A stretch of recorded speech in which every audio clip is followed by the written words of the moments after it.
I shot my husband in the foot the night he confessed to sleeping with my sister. Not with a gun, hell. We didn't own one in our pristine Brooklyn brownstone, but with words sharper than any bullet. The kind that lodge in your soul and fester for years. You think this is rock bottom? I whispered as his face crumpled, tears mixing with the cheap bourbon on his breath.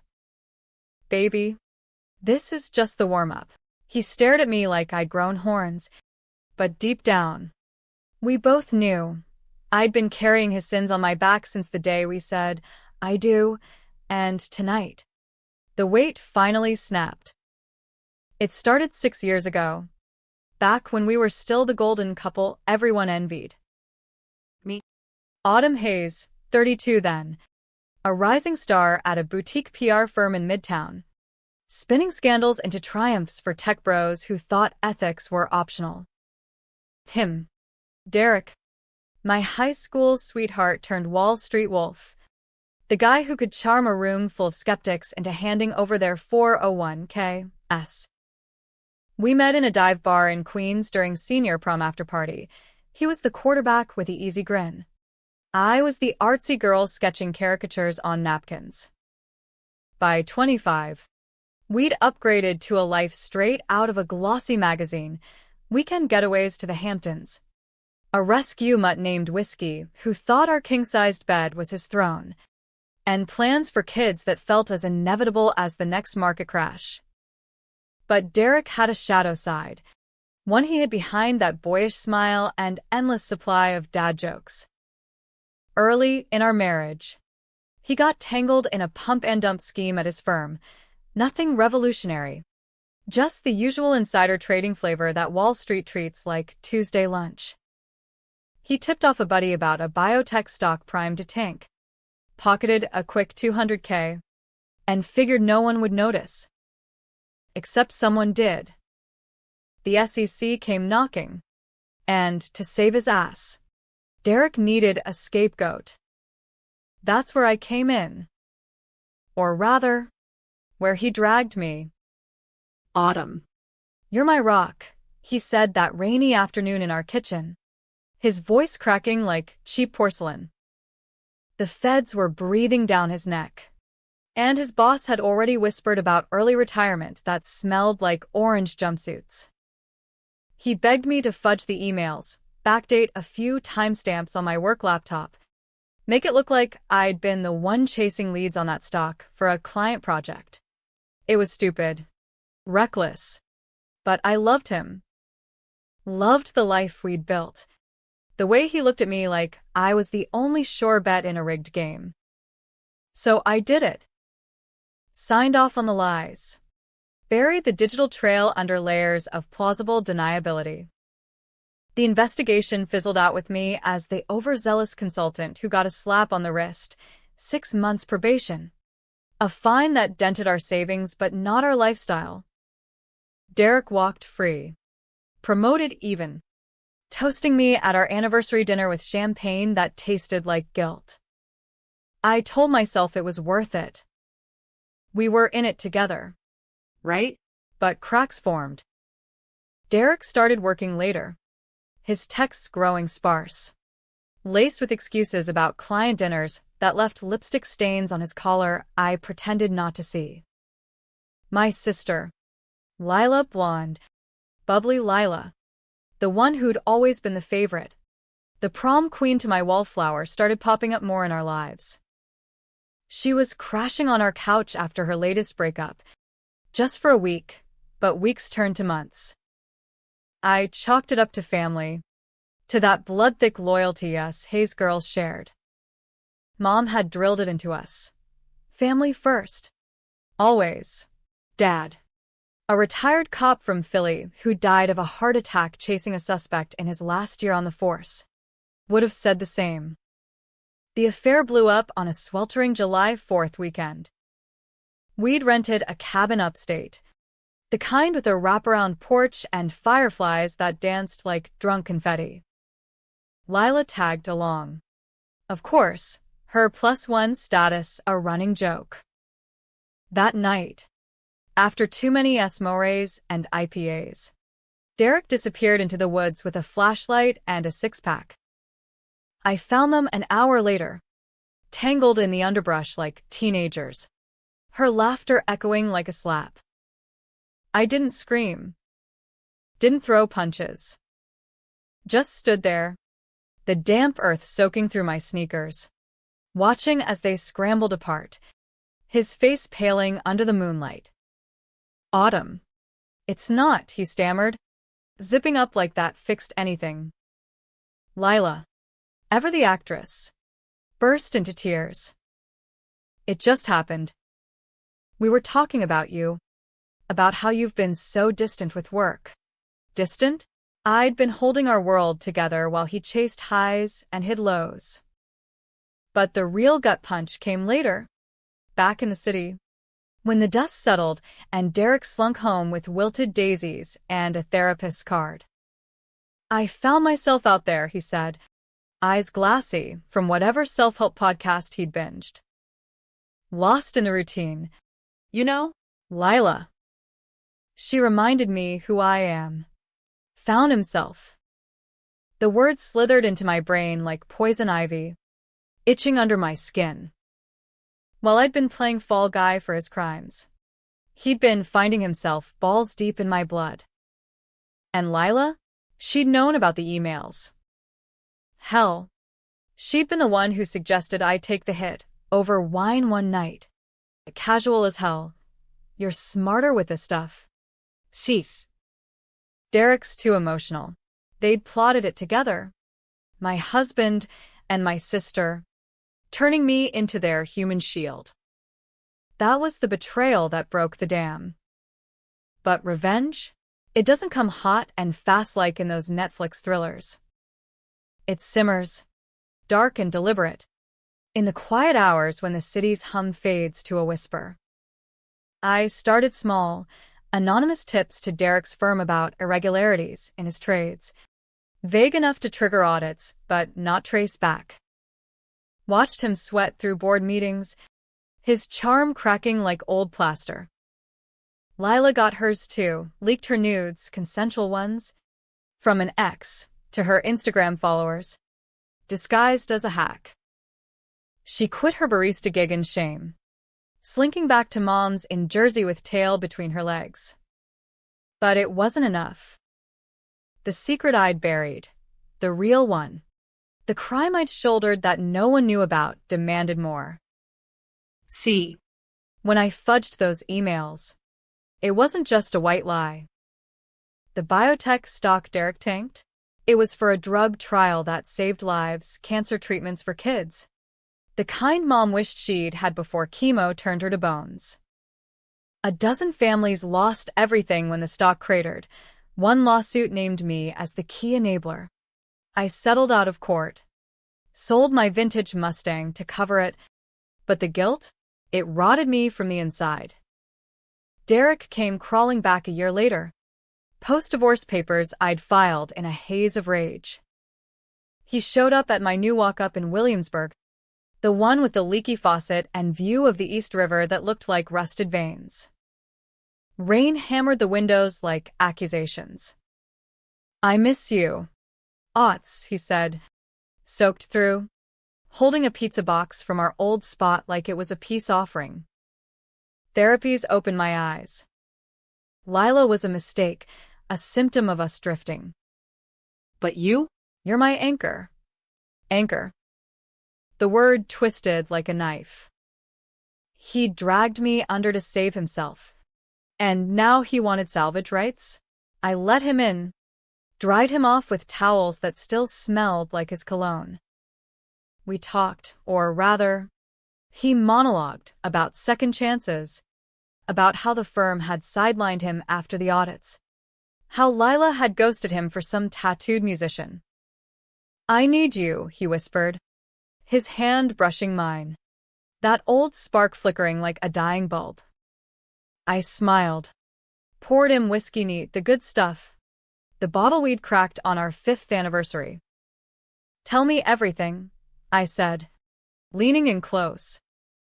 And as he spilled his guts, layer by layer, the affairs that followed Lila, The coke-fueled weekends that nearly cost him his job. The way he'd blamed me in therapy for enabling his worst impulses. I planned. Not the loud kind of revenge. With screams and shattered glass. No. Mine would be surgical. American as apple pie and arsenic.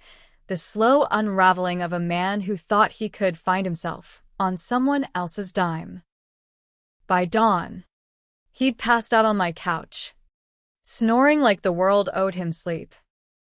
I slipped into the bedroom, fired up my laptop, the same one that had damned me years ago, and started digging.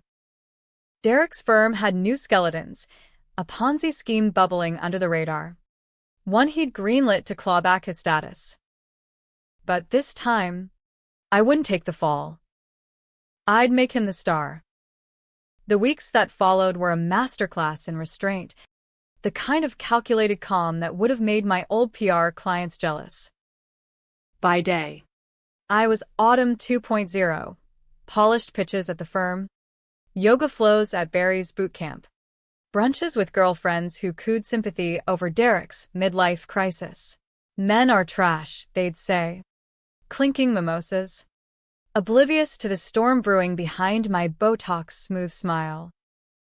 By night, I was something else, a ghost in the machine, VPN hopping through dark web forums, hiring hackers from Eastern Europe who charged in crypto and asked no questions. Derek and I slipped into this weird limbo, him crashing at my place, just until he got back on his feet. It was domestic warfare disguised as reconciliation, shared grocery runs where he'd reach for my hand like nothing had happened, me cooking pasta carbonara with extra garlic because I knew it gave him heartburn. He'd talk about us rebuilding, dropping lines cribbed from podcasts. Vulnerability is the new strength, while I nodded, filing away every slip, the way his phone buzzed at 2 a.m. With texts from investors, the late-night calls to Lila where he'd hiss, "We can't keep doing this. But God, I miss you, Lila." She'd been radio silent since the leak. But I knew her type, resilient as kudzu, always creeping back. Sure enough, she texted me one gray October afternoon, "Sis, can we talk? I fucked up. Miss you." I stared at the screen in my cubicle, the city skyline mocking me through the glass. Miss me? After she'd played house in my marriage, after she'd whispered in Derek's ear that I was too controlling for his free spirit? I replied with a single emoji, a olive branch, and set the trap. We met at a coffee shop in Soho, the kind with exposed brick and overpriced lattes that screamed, influencer bait. She looked wrecked, roots showing in her highlights. A knockoff Chanel bag, sagging like her posture. Autumn. "I'm so sorry," she blurted before her ass hit the seat. Tears instant as a faucet. It was the depression. The breakup. Derek was just there. But I never meant to hurt you like that. Hurt me. As if betrayal came in sizes. Hers a misdemeanor next to the felony of what she'd helped Derek bury. I let her ramble, stirring my chai like it was a potion. She confessed it all, how the affair started as harmless flirting during her couch surfing stint, how Derek had vented about the SEC mess, crediting me as the hero who saved his ass. Hero. The word landed like a sucker punch.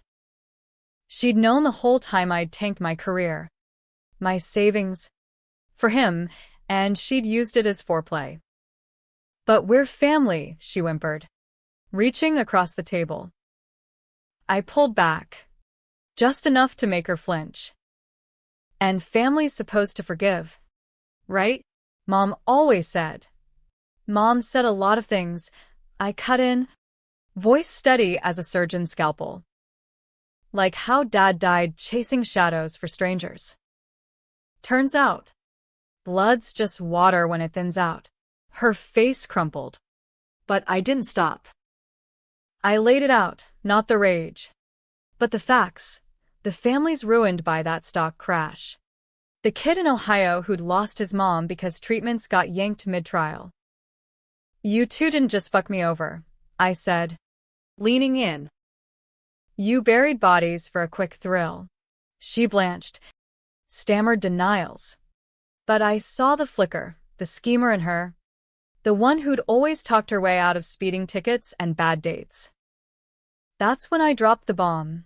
I'd recorded our chats from the affair era.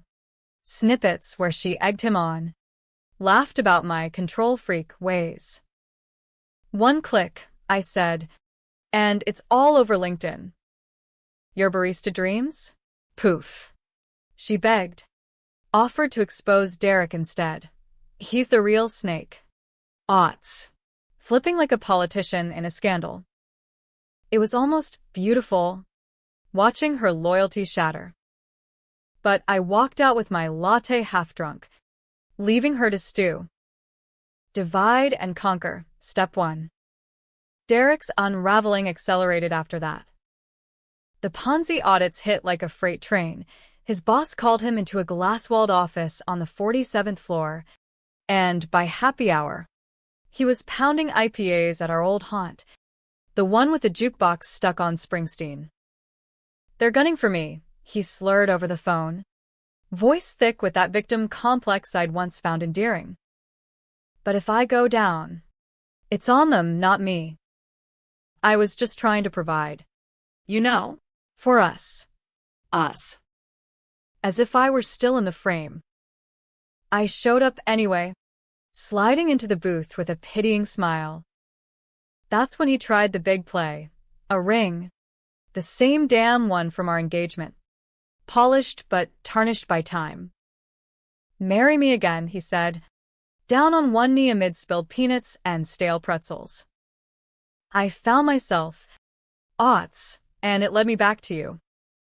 Lila was nothing. This scheme? A bump. But you. You're my redemption. Redemption. The audacity burned, but I played along, slipping the ring on like it fit. We stumbled home. Fucked like it fixed something, raw, desperate. The sheets tangling around us like nooses. In the afterglow, as he snored, I whispered into the dark, you have no idea what's coming. The hacker delivered a week later. Terabytes of Derek's emails, voice memos, transaction logs proving he'd masterminded the Ponzi from day one. But here's the controversial bit, the part that'd split a jury room in half.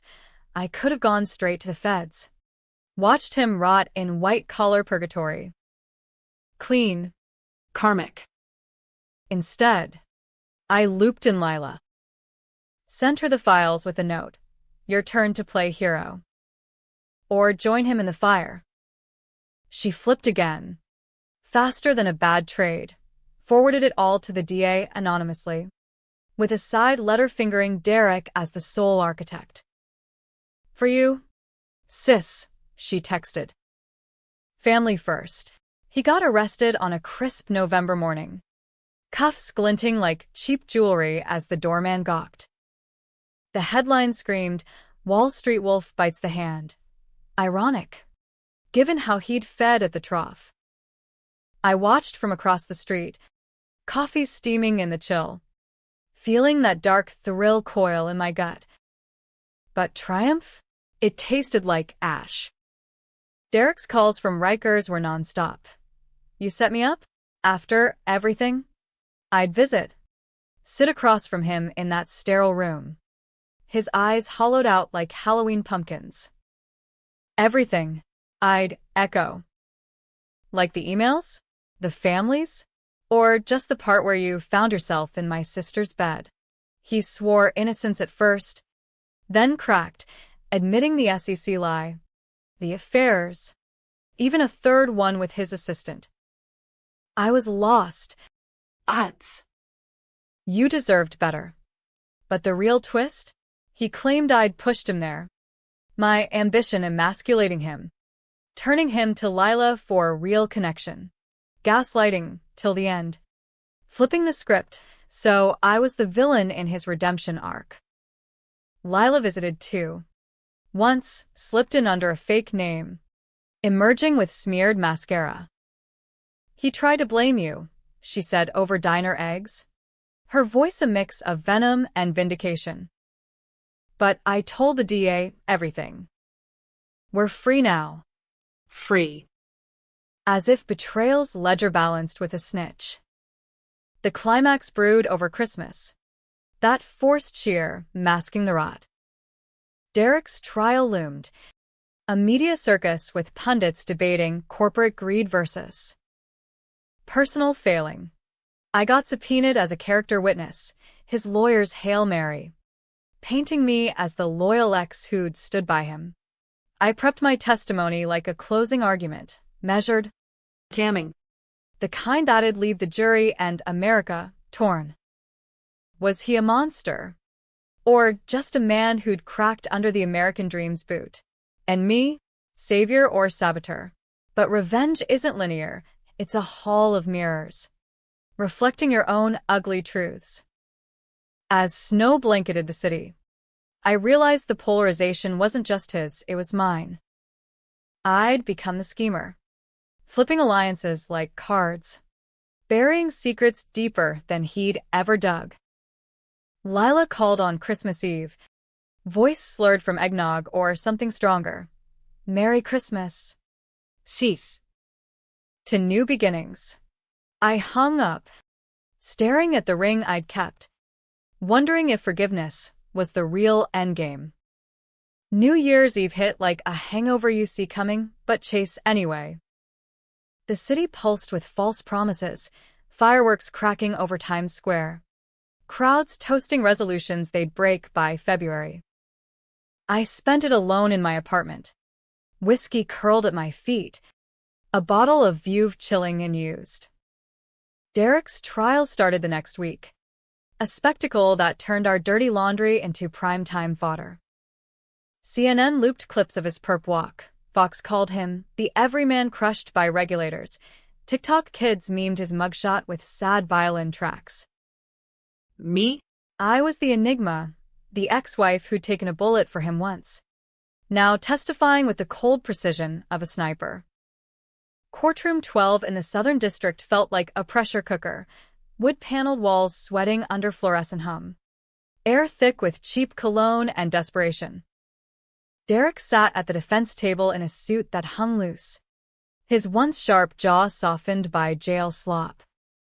Our eyes met as I took the stand, his pleading like a kicked dog's.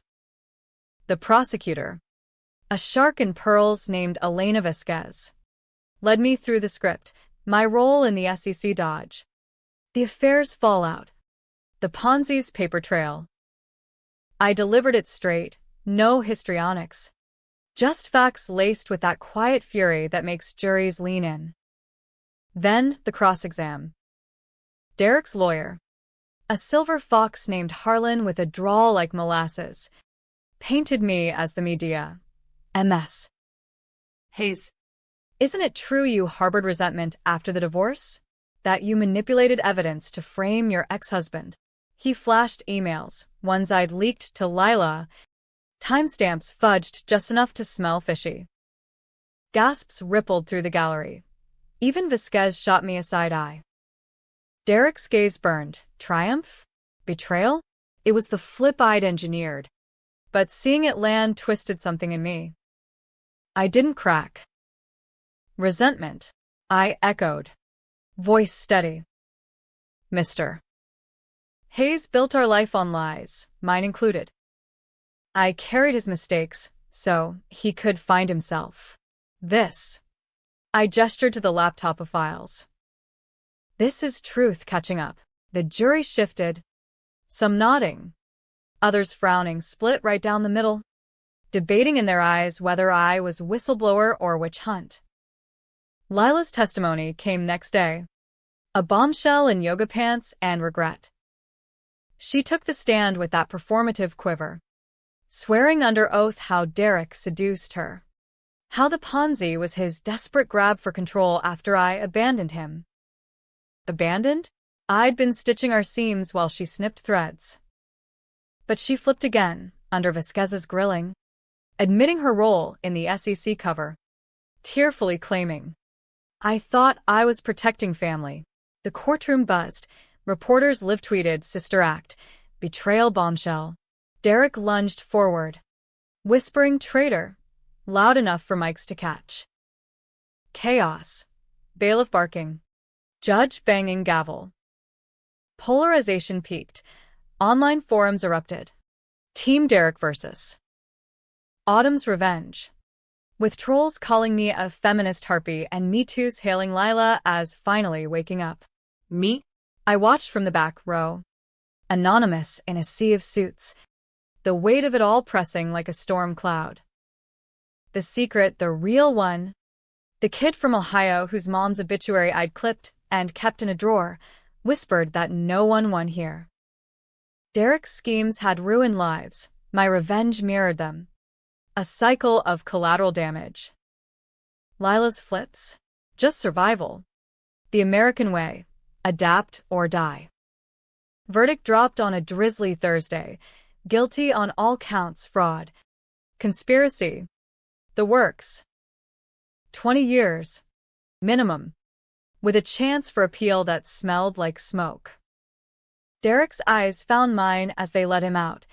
Not hate, but something worse. Pity. "You could have stopped this," he mouthed. Stopped? I'd started it. Or had he? The jury forewoman, a black woman in her 50s with a no bullshit stare, shook my hand outside. Tough call. But right feels right. Did it? Half the crowd cheered, the other half muttered about railroad jobs. Lila cornered me post-trial in the courthouse lobby. Rain streaking the windows like tears. "We did it," she said, hugging me fierce. He's gone. We're free. Free to what? Reconcile over wine. Pretend the affair was a bad dream? I peeled her off gently. Freedom's overrated. Lil. It's just another lie we tell ourselves. That night, back in Williamsburg, I poured the View solo toast to endings. But the twist? It came in a manila envelope, unmarked, slipped under my door while I dozed. Inside, a flash drive and a note in Derek's scrawl. Smuggled out God knows how. "You think you ended me?" Watch. The drive held videos, not his, but mine. From years back. Hidden cam footage of me altering those SEC emails, time-stamped irrefutably. And worse, audio of me coaching Lila on the leak. My voice cold. Make him bleed slow. My heart jackhammered. He'd flipped the ultimate card, insurance from the grave of our marriage. Recorded in paranoia after the affair bust. One leak to his appeal lawyers. And I'd join him inside. Perjury on top of fraud. But the note's kicker, or we start over. Your call. Anchor. Debate raged in my skull as dawn broke. The East River glittering like fool's gold. Turn him in for tampering? Risk my neck. Or crawl back. Play house in shadows. Finding ourselves in mutual destruction? America loves a comeback. Bonnie and Clyde till the feds kick the door. I stared at the ring on my finger, the one I'd never pawned, and laughed a hollow, haunting sound. Revenge wasn't the end. It was the hook, reeling us all deeper. In the end, I deleted the drive, burned the note in the sink till it curled black. Called Lila, pack a bag. We're road tripping to Mom's, family reunion. Hayes style. She hooped, oblivious. Derek? I'd visit next week. Whisper through the glass. Round 2. Baby. But this time, we write the rules. Happy? Tragic? You tell me. In this city of reinvention, endings are just plot twists waiting for the sequel.